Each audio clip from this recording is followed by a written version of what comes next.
Hello students, today I will teach you fifth chapter सुक्ति मौक्तिकम. Okay, fifth chapter क्या है? सुक्ति मौक्तिकम यानी कि सुक्ति रूपी मोती. सुक्ति मतलब अच्छे वाक्य, अच्छे सेंटेंस जो होते हैं. तो सुक्ति रूपी मोती इस लेसन में हम श्लोक है वो पढ़ेंगे. देखो इसमें क्या है इंट्रोडक्शन में, प्रस्तुत अयम पाठ है नैतिक शिक्षा नाम प्रदायक रूपेण वर्तते. प्रस्तुत यह पाठ नैतिक शिक्षा को प्रदान करने का रूप है. अस्मिन् पाठांशे विविध ग्रंथेभ्यः संग्रहणं कृत्वा नाना नैतिक शिक्षा बोधक पद्यानि गृहीतानि सन्ति. इस पाठ में अनेक विविध ग्रंथों से, अलग अलग ग्रंथों से संग्रह करके नाना नैतिक बौद्धिक यानी कि अनेक प्रकार की नैतिक शिक्षा के बोधक पद जो हैं वो ग्रहित किए गए हैं. अलग अलग ग्रंथों से नैतिक शिक्षा को प्रदान करने वाले यहाँ पर श्लोक ग्रहित किए गए हैं, लिए गए हैं. अत्र सदाचारण से महिमा, इनमें कौन कौन से किस मतलब कौन कौन से टाइप के इसमें श्लोक लिए हुए ये बताया हुआ है. अत्र यहाँ पर सदाचारण से महिमा, सदाचार की महिमा, प्रिय वाण्य आवश्यकता यानी कि प्रिय वाणी की आवश्यकता, परोपकारिणाम स्वभाव, परोपकारियों का स्वभाव व्यवहार, गुणार्जन से प्रेरणा, गुण के अर्जन की प्रेरणा, मित्रताया स्वरूपम, मित्रता का स्वरूप, श्रेष्ठ संगते प्रशंसा, श्रेष्ठ संगति की प्रशंसा, अच्छी संगति में रहने से प्रशंसा, तथा च सत्य संगते प्रभाव है और सत्संगति का प्रभाव, अच्छी संगति का जो प्रभाव है वो, इत्यादि नाम विषयाणाम निरूपणम अस्ति, आदि निम्न विषयों का निरूपण किया गया है. संस्कृत साहित्य नीति ग्रंथा नाम समृद्धा परंपरा दृश्यते. संस्कृत साहित्य के नीति ग्रंथों में समृद्ध परंपरा दिखाई देती है. संस्कृत साहित्य में जो नीति ग्रंथ हैं उनकी समृद्ध परंपरा दिखाई देती है. यानी कि संस्कृत साहित्य में अनेक प्रकार के नीतिक ग्रंथ हैं जिनसे हमें नैतिक शिक्षा प्राप्त होती है. तत्र प्रतिपादित शिक्षा नाम अनुगमनम कृत्वा जीवन साफल्यम कर्तुम शक्नुमः. और उन शिक्षा से, उनसे प्रतिपादित, उनसे हम शिक्षा ग्रहण करके, उन पर अनुगमन करके, उन पर चल करके जीवन को सफल बना सकते हैं, जीवन को सफल करने में सक्षम हो सकते हैं. अब देखो फर्स्ट श्लोक है जो कि मनुस्मृति से लिया हुआ है, और जो फर्स्ट श्लोक है उसमें हमें सदाचरण या चरित्र के बारे में, आचरण के बारे में बताया हुआ है.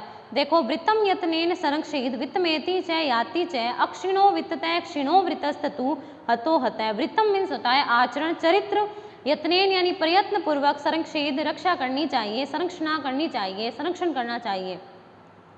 वित्तम यानी होता है धन, एति आता है, च याति मतलब जाता है. देखो, मनुष्य को सदैव अपने आचरण की रक्षा करनी चाहिए और आचरण को संरक्षित करना चाहिए, आचरण को सुधार करना चाहिए, क्योंकि जो धन है वो तो आता है और चला जाता है. अक्षिणो वित्ततः है, धन के क्षीण होने पर यानी कि धन के कम होने पर मनुष्य नष्ट नहीं होता है, अक्षीण नहीं होता यानी कि नष्ट नहीं होता. क्षीणो वृत्तस्तु हतो हतः, लेकिन चरित्र के क्षीण होने पर मनुष्य नष्ट हो जाता है, मनुष्य का विनाश हो जाता है. वापस देखो कि मनुष्य का चरित्र, आचरण को मनुष्य के प्रयत्न पूर्वक सदैव उसकी रक्षा करनी चाहिए, उसमें सुधार करना चाहिए. मनुष्य का आचरण सदा आचरण होना चाहिए, अच्छा आचरण होना चाहिए. धन तो आता रहता है और चला जाता है, धन के क्षीण होने पर मनुष्य नष्ट नहीं होता है, लेकिन सदाचार, यदि मनुष्य के जो आचरण है वो क्षीण हो गया तो मनुष्य का विनाश हो जाएगा. ये मनुस्मृति से लिया हुआ है, इसमें सदाचार की महिमा के बारे में बताया हुआ है. नेक्स्ट देखो, श्रूयताम धर्म सर्वस्वम श्रुत्वा च एव धार्यताम आत्मनः प्रतिकूलानि परेशान न समाचरेत. ये विदुर नीति से लिया हुआ है और इसमें ना धर्म का जो आचरण, धर्म कर्तव्य के बारे में बताया हुआ है. देखो कि श्रूयताम सुनना चाहिए, धर्म सर्वस्वम यानी कि धर्म का सार, कर्तव्य का सार, श्रुत्वा सुन करके, च एव धार्यताम यानी धारण करना चाहिए. मनुष्य को धर्म का सार सुनना चाहिए और सुन करके उसे धारण भी किया जाना चाहिए. आत्मनः है प्रतिकूलानि, आत्मनः मीन्स स्वयं के प्रति, प्रतिकूलानि यानी कि जो प्रतिकूल विचार है, जो हमें प्रिय नहीं है. परेशान न समा आचरित, परेशान मतलब दूसरों के प्रति, न नहीं समा आचरित, वैसा आचरण नहीं किया जाना चाहिए. मनुष्य को धर्म का सार सुनना चाहिए और सुन करके उसे धारण भी किया जाना चाहिए. और जो स्वयं के प्रति अनुकूल नहीं है, प्रतिकूल आचरण है, जो मनुष्य को स्वयं को अच्छा नहीं लग रहा है, मनुष्य के लिए जो ठीक नहीं है, वो स्वयं के लिए जो कार्य नहीं कर रहा है वो उसे दूसरों के लिए भी नहीं करना चाहिए. यानी कि मनुष्य जैसा स्वयं जैसा व्यवहार चाहता है उसे दूसरों के साथ भी वैसा ही आचरण और व्यवहार करना चाहिए.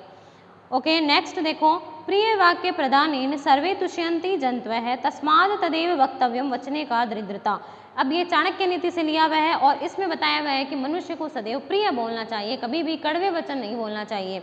देखो, प्रिय वाक्य प्रदानेन यानी कि प्रिय वाक्य बोलने से सर्वे सभी, तुष्यन्ति जंतवः, तुष्यन्ति में संतुष्ट होते हैं, जंतवः है प्राणी। प्रिय वाक्य बोलने से सभी प्राणी संतुष्ट होते हैं, सभी मनुष्य संतुष्ट होते हैं। तस्माद तदेव वक्तव्यम, इस प्रकार वैसा ही बोलना चाहिए। वैसा मतलब कि प्रिय वाक्य ही बोलने चाहिए। वचने का दरिद्रता, वचन मतलब बोलने में क्या कंजूसी है, बोलने में कोई निर्धनता नहीं आती है। प्रिय वाक्य बोलने से सभी प्राणी संतुष्ट होते हैं। तस्मादेव वक्तव्यम, तो हमें उसी प्रकार प्रिय ही बोलना चाहिए। और वचने का दरिद्रता, बोलने में क्या कंजूसी है, बोलने में क्या निर्धनता आती है, अतः हमें प्रिय वाक्य बोलने में प्रिय वाक्य का इस्तेमाल करना चाहिए। सभी मनुष्य के साथ प्रिय बोलना चाहिए, मीठा बोलना चाहिए, कभी भी कटु वचन नहीं कहने चाहिए। नेक्स्ट, पिबन्ति नद्यः स्वमेव न अम्बः स्वयं न खादन्ति फलानि वृक्षा न आदन्ति सस्यम खल्लु वारिवाह परोपकाराय सताम विभूतः। पिबन्ति मतलब पीते हैं, नद्य मीन्स नदियाँ, न अम्बः, अम्बः मीन्स होता है जल, स्वयं स्वयं, अदंती मीन्स खाना, सस्यम मतलब फसल आदि, धन धान्य आदि, वारिवाह मीन्स होता है बादल। देखो, पिबन्ति नद्यः स्वमेव न अम्बः, नदियाँ स्वयं का जल जो होती है वो स्वयं नहीं पीती है। स्वयं न खादन्ति फलानि वृक्षा, वृक्ष स्वयं फल नहीं खाते हैं।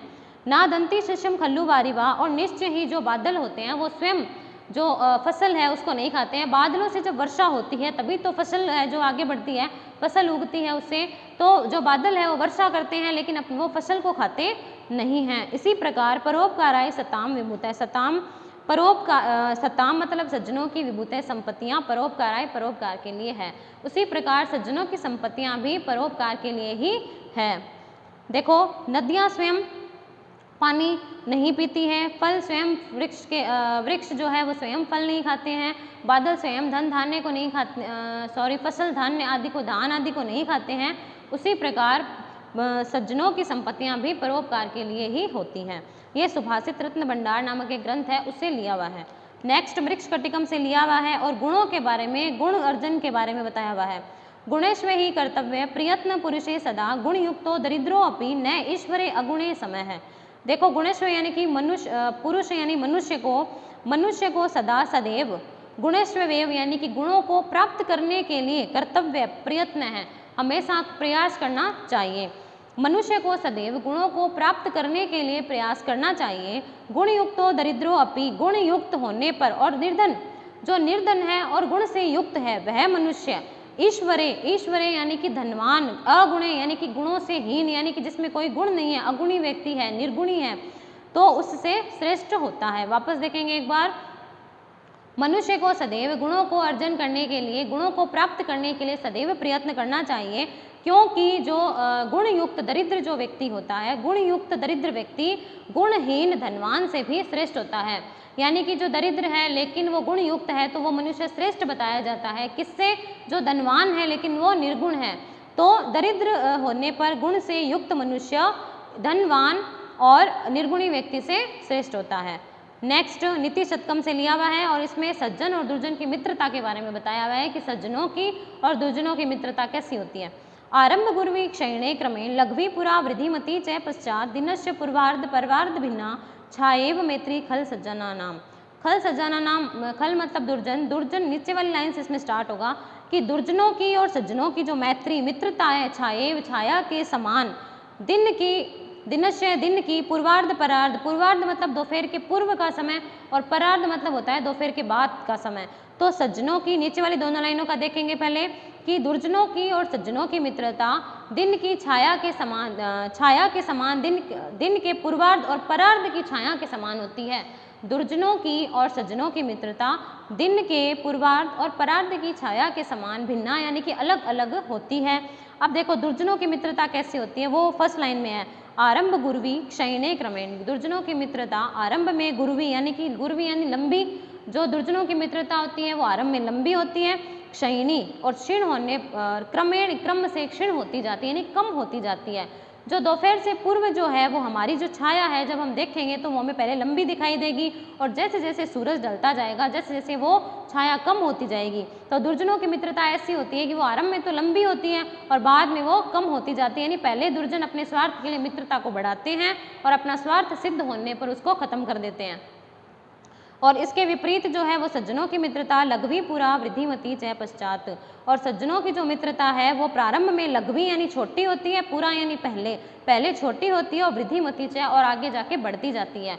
ठीक है, वापस देखेंगे। दुर्जनों की और सज्जनों की मित्रता दिन के पूर्वार्ध यानी कि दोपहर से पहले और परार्ध यानी दोपहर के बाद के छाया के समान अलग अलग होती है। दुर्जनों की मित्रता प्रारंभ में लंबी और बाद में क्षीण होती जाती है, क्रम से क्षीण होती जाती है, कम होती जाती है। इसके विपरीत सज्जनों की मित्रता प्रारंभ में पहले छोटी होती है और बाद में बढ़ती जाती है।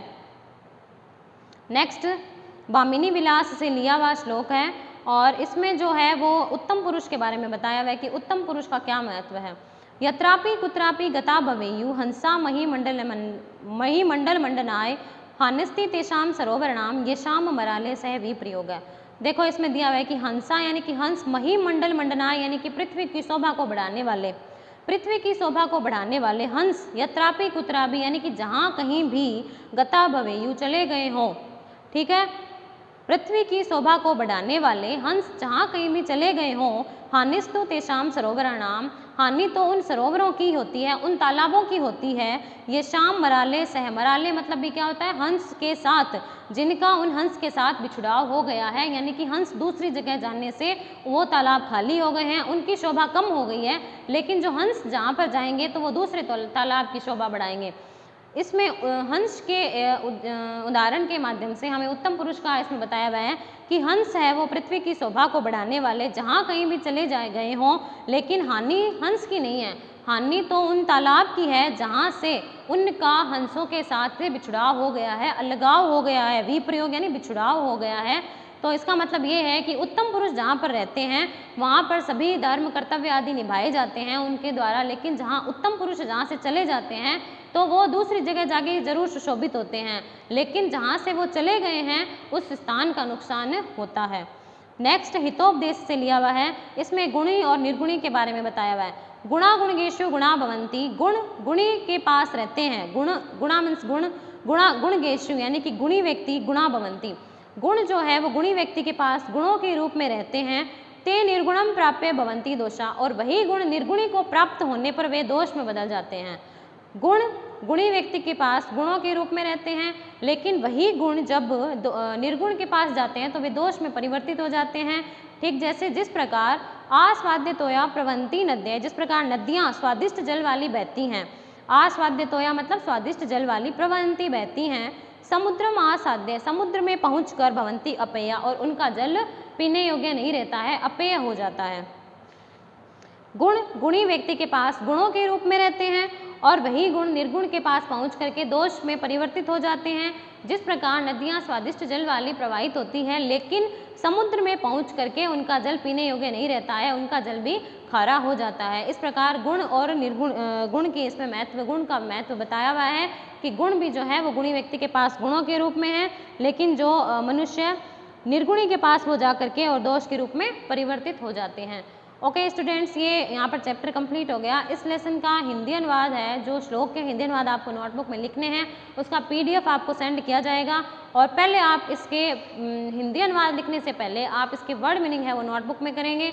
ओके, तो आज आपका होमवर्क ये है, do word meaning in your notebook, and मैं आपको PDF सेंड कर दूँगी, उससे आप इसका हिंदी अनुवाद करोगे। Thank you, have a nice day.